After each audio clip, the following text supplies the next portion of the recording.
Ya, baik. Sebenarnya masih ada yang belum unggul ya, karena ada tiga prodi baru dan ada satu yang masih baik sekali. Namun secara keseluruhan target eh, Fakultas Teknik selama kepemimpinan saya ada tiga program strategis utama yang dicanangkan untuk mencapai visi Fakultas Teknik. Yang pertama adalah Good University Governance, yaitu Ya, menjadikan fakultas menjadi lebih transparan, akuntabel, kredibel untuk menghasilkan lulusan profesional berdaya saing. Nah, ini yang penting ya, Pak Bambang karena memang ya, yang menjadi ukuran adalah keterserapan lulusan kita di dunia kerja. Ini yang menjadi ya, ukuran daripada luaran untuk proses pembelajaran. Nah, ini beberapa program kerja yang telah dicanangkan antara lain adalah peningkatan jumlah prodi yang memiliki akreditasi unggul dan akreditasi internasional karena saat ya, ini memang belum ada program studi di Fakultas Teknik yang telah ya, akreditasi internasional. Nah, ini sudah kita siapkan tahun ini. ya. Mudah-mudahan ada proposal yang bisa kita submit untuk akreditasi internasional di IAB.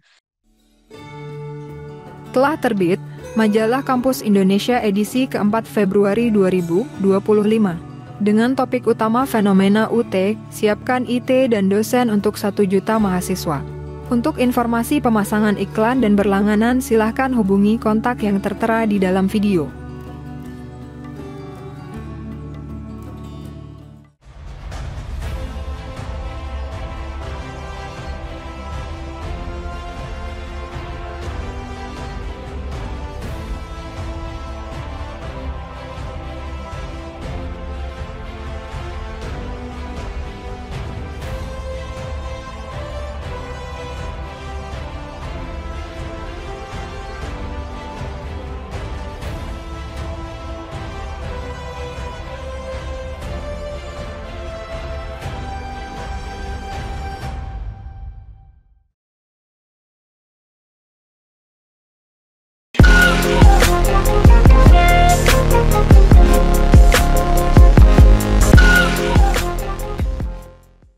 Assalamualaikum warahmatullahi wabarakatuh. Bersama saya Bambang Sadono di kanal Inspirasi untuk Bangsa. Mudah-mudahan kanal ini selalu bisa memberi inspirasi, motivasi, dan edukasi. Kami sedang mempersiapkan beberapa video wawancara untuk memantau beberapa prodi perguruan tinggi yang sudah mencapai akreditasi unggul, antara lain program studi teknik informatika. Nah, saat ini kami sudah bersama dengan Profesor Dr. Insinyur Dwi Rahmalina MT. Beliau adalah Dekan Fakultas Teknik Universitas Pancasila. Apa kabar, Prof? Kabar baik, Alhamdulillah. Terima kasih Pak Ya, Bambang sudah diundang ya. ke acara Inspirasi Bangsa. Baik. Wawancara ini selain akan kami tayangkan secara digital, juga akan kami muat di majalah Kampus Indonesia edisi Maret 2025. Nah, sebelumnya kami perkenalkan bahwa Profesor Dwi Rahmalina ini menyelesaikan S1, S2, dan S3 di Universitas Indonesia. Ini luar biasa, selesai di satu perguruan tinggi. Kemudian berkarir sebagai dosen di Universitas Pancasila, pernah menjadi wakil dekan, meraih gelar guru besar dalam ilmu teknik mesin, dan saat ini menjadi dekan Fakultas Teknik Universitas Pancasila. Ya, Nah, siap. Prof, mungkin secara singkat bisa diceritakan supaya lebih urut, lebih lengkap mengenai perjalanan karir Prof sampai jabatan saat ini. Silakan, Prof. Baik, terima kasih Pak Bambang. Jadi memang betul yang tadi secara singkat telah disampaikan Pak Bambang bahwa latar belakang pendidikan saya adalah dari Fakultas Teknik Universitas Indonesia dengan bidang keilmuan adalah teknik metalurgi. Kalau di dalam Oh, rumpun keilmuan itu masuk di beberapa universitas masuk ke dalam teknik mesin seperti di Universitas Pancasila. Baik untuk jenjang pendidikan S1, S2, dan S3. Jadi linear sekali ini Pak ya. Bambang. Kemudian adapun profesi dosen itu sudah saya geluti sejak 1996. Ya. Setelah lulus program doktor, saya masuk ke Fakultas Teknik Universitas Pancasila sebagai dosen tetap di Magister Teknik Mesin Fakultas Teknik Universitas Ya. Pancasila. Kemudian saya diberikan tugas tambahan pada tahun 2013 sebagai sekretaris program studi Magister Teknik Mesin. Kemudian pada tahun 2015 diberikan amanah sebagai asisten direktur Sekolah Pascasarjana Hmm. bidang non-akademik. Kemudian pada tahun 2017 saya ditugaskan sebagai wakil dekan bidang administrasi umum dan keuangan sampai dengan tahun 2024. Kemudian sejak Mei 2024 saya diberikan amanah sebagai dekan Fakultas Teknik eh, sampai dengan mudah-mudahan insya Allah sampai dengan 2028. Terkait dengan perkembangan ilmu, saya juga aktif memperoleh berbagai hibah dan melakukan penelitian sehingga bisa memberikan kesempatan bagi saya untuk mempublikasikan baik karya-karya ilmiah saya dalam jurnal internasional maupun paten maupun produk industri sehingga saya alhamdulillah bisa memperoleh guru besar pada 1 April 2022. Mungkin itu sedikit perjalanan singkat karir saya. Baik, terima kasih. Nah, sekarang di Fakultas Teknik Universitas Pancasila itu ada program studi apa saja, Prof, dan bagaimana status akreditasinya? Oke, baik. Saat ini di Fakultas Teknik ada 12 program studi yang dikelola. Ada 2 program diploma, 7 program S1, 2 program magister, dan 1 program S3 yang baru saja berdiri sejak Januari 2025. Untuk 2 program diploma itu adalah teknik mesin dengan akreditasi unggul, lalu teknik elektronika dengan akreditasi baik sekali. Untuk 7 program studi itu 6 sudah terakreditasi unggul, ada 1 yang belum yaitu teknik perkeretaapian. Nah ini baru Hmm. berdiri sejak 2023, sehingga kalau prodi baru itu akreditasinya adalah akreditasi baik. Ya. Nah, yang 6 lainnya adalah arsitektur, sipil, mesin, industri, informatika, elektro.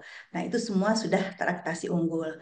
Kemudian untuk program studi S2 ada 2, teknik mesin sudah akreditasi unggul dan teknik rekayasa infrastruktur dan lingkungan. Nah, ini baru Ya. beroperasi juga. Jadi baru berdiri 2 tahun. Jadi ini juga akreditasinya masih baik sekali. Dan 1 tadi sudah saya sampaikan, program studi S3 teknik mesin baru berdiri Januari 2025. Jadi secara total dari 12 prodi terdapat 8 prodi yang sudah unggul.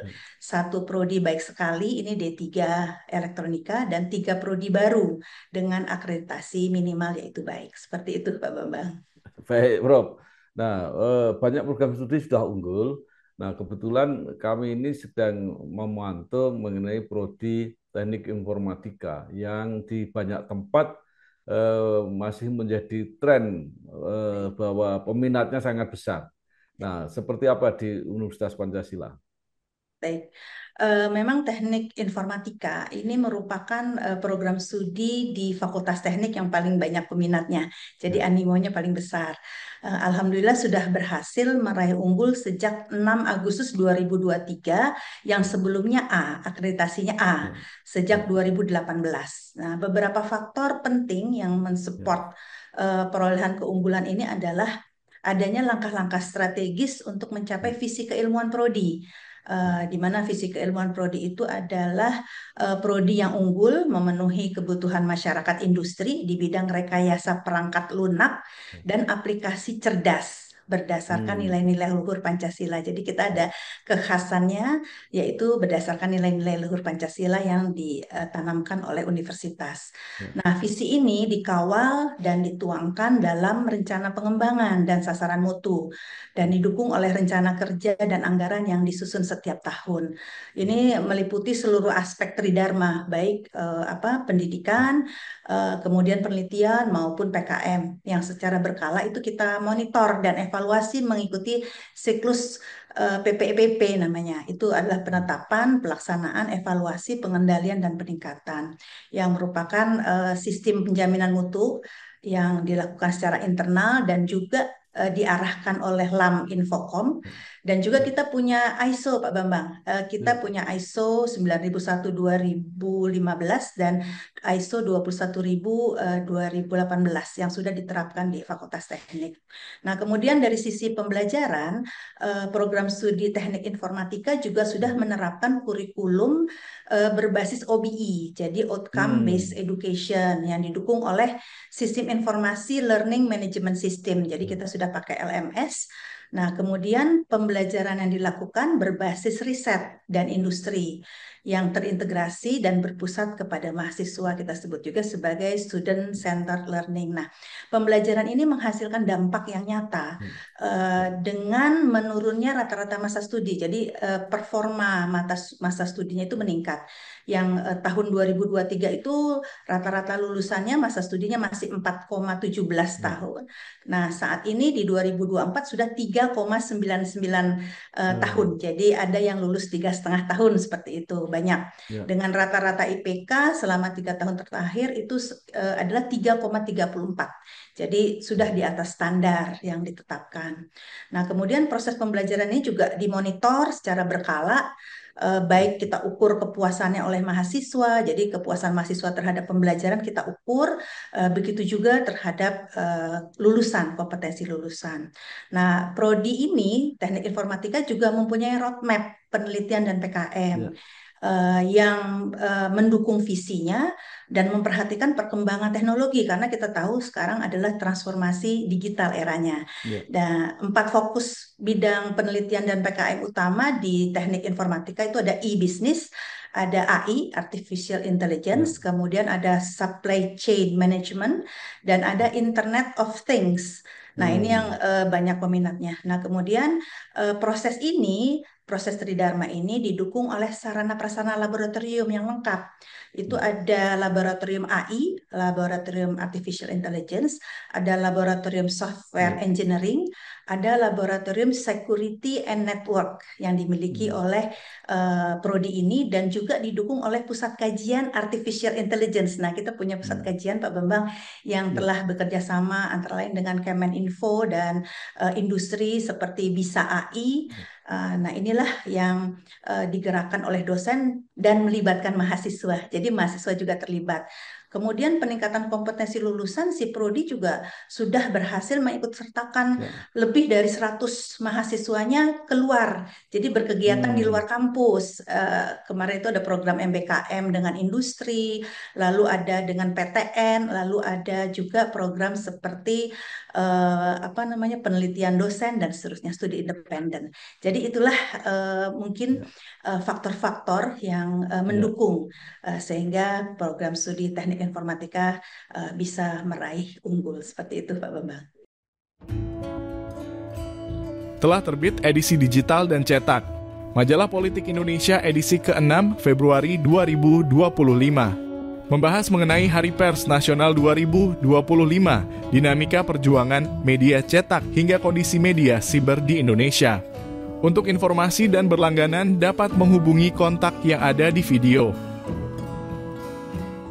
Ya. Baik, menarik Prof. Tadi dikatakan bahwa peminatnya paling besar di apakah hanya di Fakultas Teknik atau di seluruh universitas.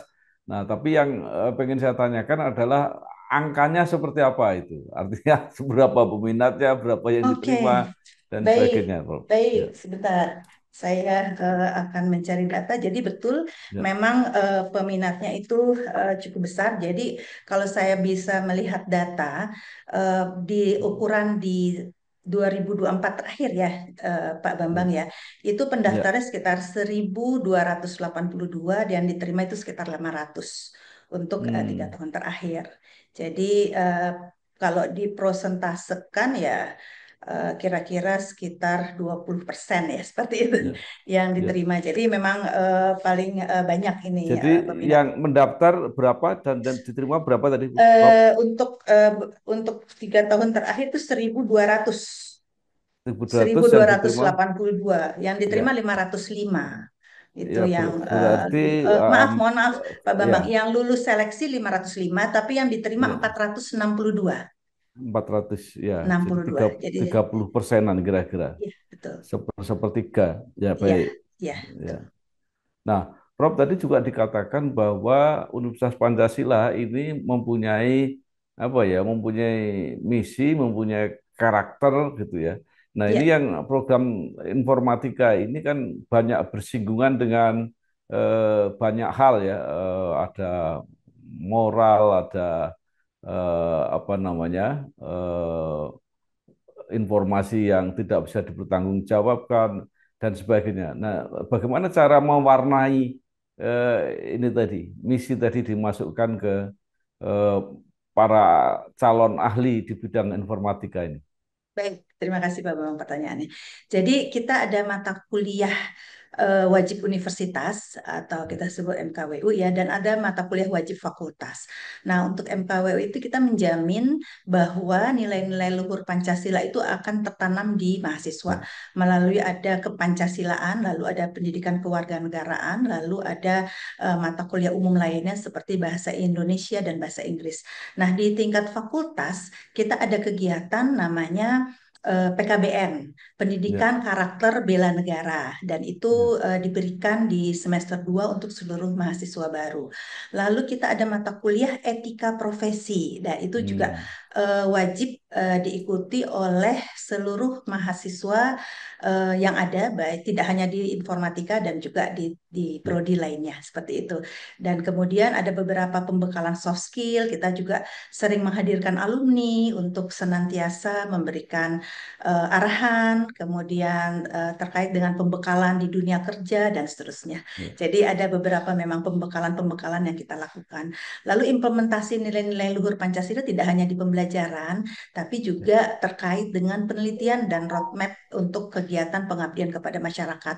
Jadi beberapa mahasiswa itu melakukan kegiatan seperti teknologi AI yang ramah di ya. masyarakat. Jadi ke desa-desa dan seterusnya. Itu adalah implementasi juga nilai-nilai luhur Pancasila. Seperti itu, Pak Bambang. Ya, baik, menarik. Program Teknik Informatika ini termasuk apa ya, program studi atau ilmu yang berkembang dengan sangat Pesat, cepat. Ya. betul. Ya. Baru Internet of Things, kemudian ada program AI, Ya. Artificial Intelligence ini. Nah, tadi dikatakan bahwa mahasiswa juga apa mengabdi pada masyarakat untuk memperkenalkan program-program AI ini. Nah, ini di masyarakat apa bentuknya, Prof?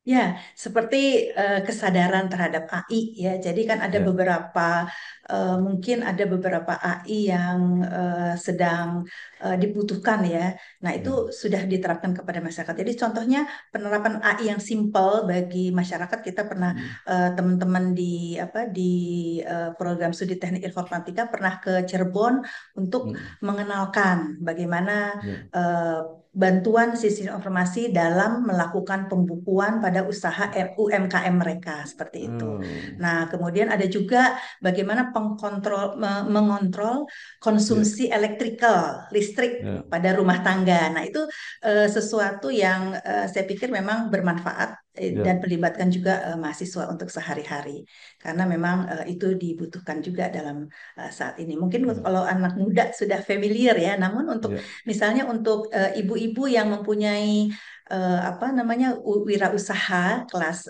rumah tangga itu sangat berarti bagi ibu-ibu tersebut ya, seperti itu. ya. Baik, Prof. Nah, sebuah program studi menarik perhatian itu biasanya karena ujungnya itu lebih mudah mencari pekerjaan atau para lulusan akan tertampung. Nah, mungkin bisa digambarkan seperti apa peluang kerja yang tersedia untuk program teknik informatika ini.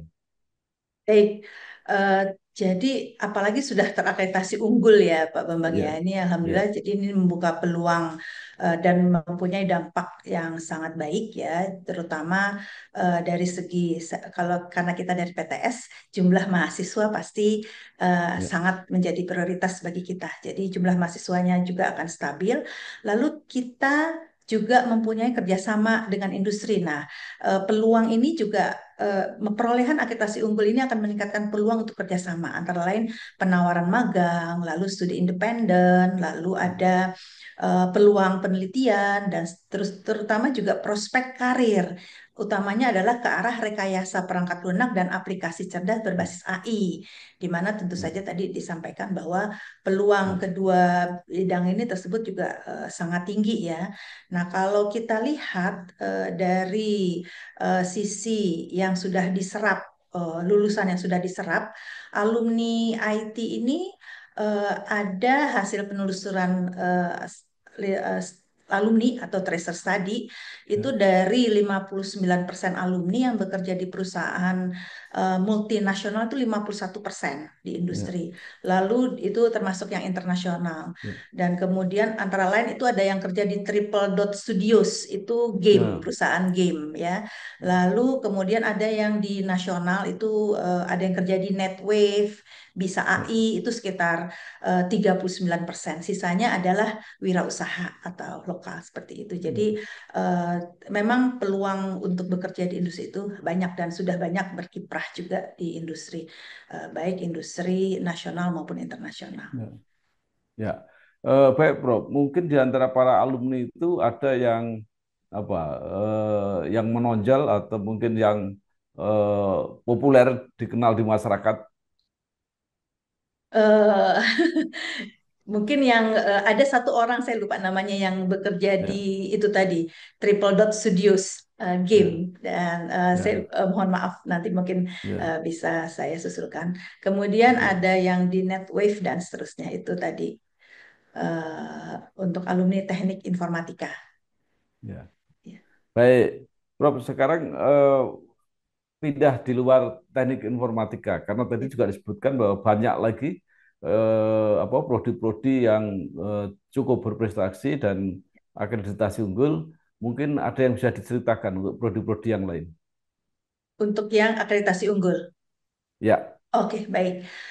Jadi memang kami di Fakultas Teknik sudah menerapkan sistem penjaminan mutu. Nah, peningkatan mutu inilah yang meningkatkan terus-menerus secara berkelanjutan baik mutu pembelajaran, penelitian, dan pengabdian kepada masyarakat.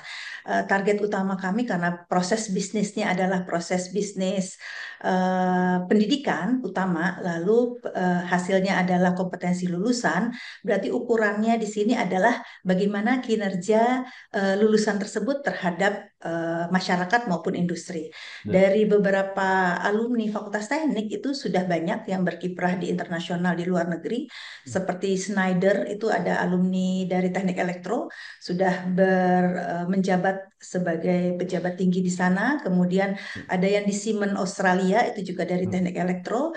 Kemudian ada yang di apa di teknik mesin, lulusan teknik mesin itu juga di apa UT United Tractor, kemudian juga ada di Oil and Gas Company. Nah, itu banyak yang sudah dihasilkan. Kemudian dari sisi penelitian, kita kemarin di tahun 2023 mendapat mendapat penghargaan terhadap luaran penelitian yaitu menjadi pemenang ketiga kategori hasil riset eh, hasil riset kemandirian alat kesehatan. Nah, ini hmm, melibatkan tidak hanya mahasiswa dan dosen dari teknik mesin, tapi juga ada mahasiswa dan dosen dari teknik industri. Jadi kita ya, punya pusat kajian yang mengkolaborasi berbagai bidang keilmuan yang ada di Fakultas Teknik. Kemudian kita juga kemarin berkontribusi terhadap digitalisasi pemetaan dari Kesultanan Cirebon. Jadi hmm, membuat map secara digital di mana nanti kalau dengan bantuan software BIM dan GIS yang dimiliki oleh teman-teman arsitek, sipil dan S2 Emril itu bisa langsung digunakan oleh user dan bisa bermanfaat untuk menentukan daerah-daerah bangunan mana yang telah mengalami rusak dan seterusnya. Dan itu juga diberi penghargaan dengan pendanaan dari Bima seperti itu. Jadi dari segi pembelajaran, target kita adalah kompetensi lulusan terserap di industri dan di masyarakat. Lalu dari sisi penelitian dan pengabdian kepada masyarakat juga bermanfaat dan bisa diterapkan juga di industri maupun di masyarakat. Jadi mudah-mudahan luaran-luaran seperti itu juga kita bisa mendukung kemajuan pendidikan tinggi di secara nasional maupun internasional seperti itu, Pak. Baik. Nah, sekarang eh, setelah banyak yang mencapai akreditasi unggul, Ya. apalagi yang masih menjadi target dari Fakultas Teknik ke depan? Ya, baik. Sebenarnya masih ada yang belum unggul ya, karena ada 3 prodi baru dan ada satu yang masih baik sekali. Namun secara keseluruhan target Fakultas Teknik selama kepemimpinan saya ada 3 program strategis Ya, utama yang dicanangkan untuk mencapai visi Fakultas Teknik. Yang pertama adalah Good University Governance, yaitu ya, menjadikan fakultas menjadi lebih transparan, akuntabel, kredibel untuk menghasilkan lulusan profesional berdaya saing. Nah, ini yang penting ya, Pak Bambang karena memang ya, yang menjadi ukuran adalah keterserapan lulusan kita di dunia kerja. Ini yang menjadi ya, ukuran daripada luaran untuk proses pembelajaran. Nah, ini beberapa program kerja yang telah dicanangkan antara lain adalah peningkatan jumlah prodi yang memiliki akreditasi unggul dan akreditasi internasional karena saat ya, ini memang belum ada program studi di Fakultas Teknik yang telah ya, akreditasi internasional. Nah, ini sudah kita siapkan tahun ini. ya, Mudah-mudahan ada proposal yang bisa kita submit untuk akreditasi internasional di IAB.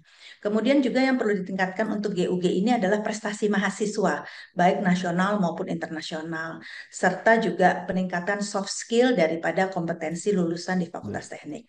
Kemudian yang kedua, program strategis yang kedua adalah sustainability Fakultas Teknik, yaitu meningkatkan ketangguhan dan keberlanjutan ya, antara lain dengan mahasiswa asing. Jadi kami masih ya, mahasiswa asing kami masih sedikit, masih terbatas. Ada hanya baru beberapa prodi yang memiliki mahasiswa asing. Kemudian peningkatan publikasi dosen yang disitasi. Jadi publikasi dosennya sudah banyak, tapi yang disitasi oleh yang dirujuk oleh ya, peneliti di luar negeri itu masih sedikit. Kemudian hilirisasi produk. Jadi saat ini baru beberapa produk teknologi yang dihasilkan siap dihilirisasi. Nah, ini terutama teknik informatika mudah-mudahan bisa berpotensi untuk dihilirisasi. Kemudian yang ketiga adalah growth atau pertumbuhan, hmm, yaitu peningkatan kapasitas kelembagaan Fakultas Teknik. Jadi kami sudah merencanakan akan membuka beberapa program studi lainnya. Yang pertama hmm, sedang diproses didikti adalah program profesi arsitektur, kemudian yang sudah diarahkan Bapak Rektor adalah program profesi insinyur, lalu ada prodi sistem informasi dan prodi data science. Nah, ini yang sudah ya. tugas selama beberapa tahun ke depan. Dan juga yang terakhir adalah terakreditasinya laboratorium di Fakultas Teknik. Mungkin itu target program-program strategis untuk ke depannya, Pak Bambang. Telah terbit Majalah Kesehatan Indonesia edisi pertama Februari 2025. Kontroversi BPJS dan PPDS serta tantangan dalam mencari model terbaik layanan kesehatan di Indonesia. Untuk informasi pemasangan iklan dan berlangganan, silakan hubungi kontak yang tertera di dalam video. Ya, baik, Prof.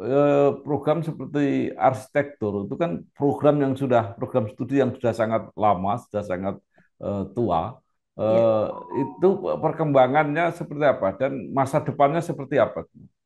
Baik, jadi memang arsitektur ini juga sudah terakreditasi unggul dan pembelajarannya juga sudah kita siapkan, sudah menerapkan berbasis OBI. Jadi berbagai kasus-kasus yang ada, baik itu rancangan bangunan yang ada, itu semua sudah diterapkan dengan integrasi pembelajaran pendidikan maupun pengabdian kepada masyarakat.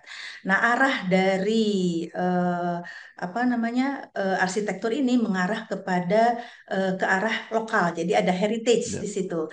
Nah, beberapa penelitian tadi yang sudah saya sampaikan adalah kerjasama dengan Cirebon dan juga UTM. Jadi UTM ini sangat antusias dengan penelitian terkait dengan Kesultanan Cirebon terkait dengan heritage tadi dan mengirimkan 40 mahasiswanya untuk Ya, join research di arsitek. Nah, namun untuk keberlanjutan program studi arsitektur kita membutuhkan PPAR, program ya, profesi arsitek, karena kalau seperti apa ya, seperti dokter ya, jadi itu belum ya. siap diterima oleh pasar. Oleh karena itu kita sedang mendirikan, saat ini sedang dalam review penilaian di Dikti untuk program profesi arsitek. Nah, saya yakin apabila sudah memiliki program profesi arsitek, lulusan kita akan lebih cepat terserap di dunia kerja seperti itu. Ya. Baik, Prof. Di masyarakat itu sudah semacam punya apa ya pendapat atau tafsir bahwa kuliah di perguruan tinggi itu yang paling mahal, pertama kedokteran, kedua adalah teknik. Nah, bagaimana di Universitas Pancasila?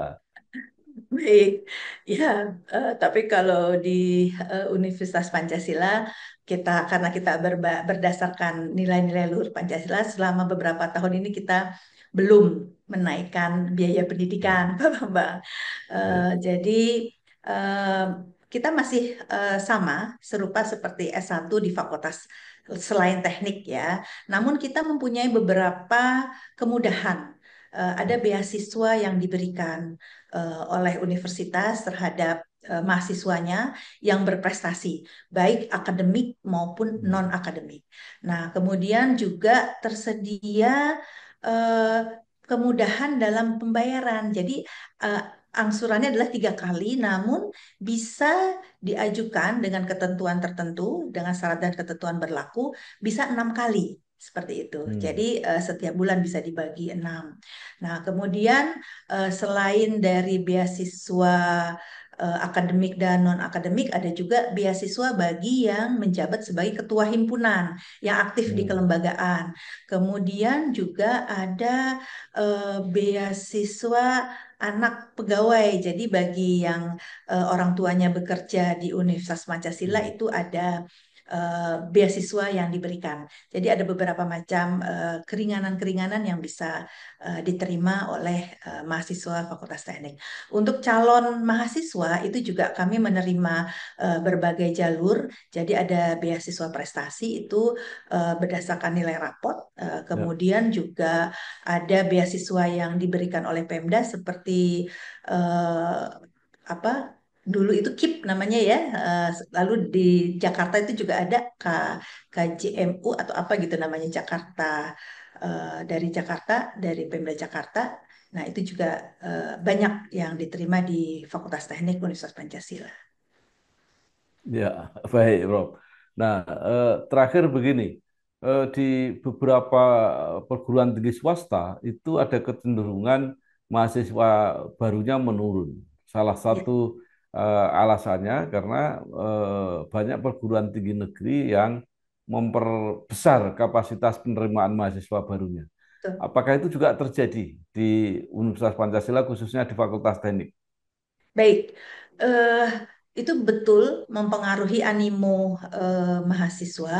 Namun untuk teknik informatika eh, itu masih menjadi prioritas, masih menjadi Ya. apa, peminat yang paling banyak ya. Jadi animo. Namun di beberapa prodi itu memang betul. Namun kami tetap mempertahankan eh, dengan kegiatan-kegiatan promosi dan juga berbasis keilmuan. Seperti Hmm. kemarin itu kami melakukan lomba robot. Jadi ini berdasarkan koneksi dan arahan dari Pak Rektor, kita ada lomba robot yang ditingkatkan menjadi lomba robot nasional. Nah, ini Hmm. juga meningkatkan animo daripada siswa SMA, SMK untuk masuk ke Fakultas Teknik. Namun itu memang betul, itu menjadi kalau kita lakukan SWOT ya, itu menjadi ancaman, ancaman Ya. bagi Fakultas Teknik untuk dalam menerima mahasiswa baru. Memang itu sudah kami analisis dan memang itu termasuk salah satu faktor yang menjadi ancaman. Apalagi saat ini kecenderungan minat ya, minat kepada teknik itu juga ada. ke tren untuk di beberapa, tidak hanya di Universitas Pancasila, juga ada di universitas lain itu juga mengalami penurunan. Namun ini kita tetap memperjuangkan, insya Allah dengan proses pembelajaran berbasis OBE, lalu kita punya berbagai kerjasama yang sangat baik dengan mitra-mitra industri. Nah ini mudah-mudahan kita bisa tetap sustain, tetap berlanjut untuk Fakultas Teknik yang lebih tangguh seperti itu, Pak Bambang. Baik, Ya. terima kasih sekali, luar biasa, Profesor Dr. Insinyur Dwi Ramalina MT, Terima kasih Dekan juga. Fakultas Teknik Universitas Pancasila. Mudah-mudahan Fakultas Teknik Universitas Pancasila makin maju, Amin. Amin. terus meningkat peminat mahasiswa Amin. yang masuk. Amin. Sekali lagi selamat bekerja, selamat berjuang. Terima kasih. Wassalamualaikum warahmatullahi wabarakatuh. Terima kasih Pak Bambang. Wassalamualaikum warahmatullahi wabarakatuh. Telah terbit Majalah Ekonomi Indonesia edisi kedua Februari 2025. Generasi milenial mulai mendominasi pasar saham. Untuk informasi pemasangan iklan dan berlangganan, silahkan hubungi kontak yang tertera di dalam video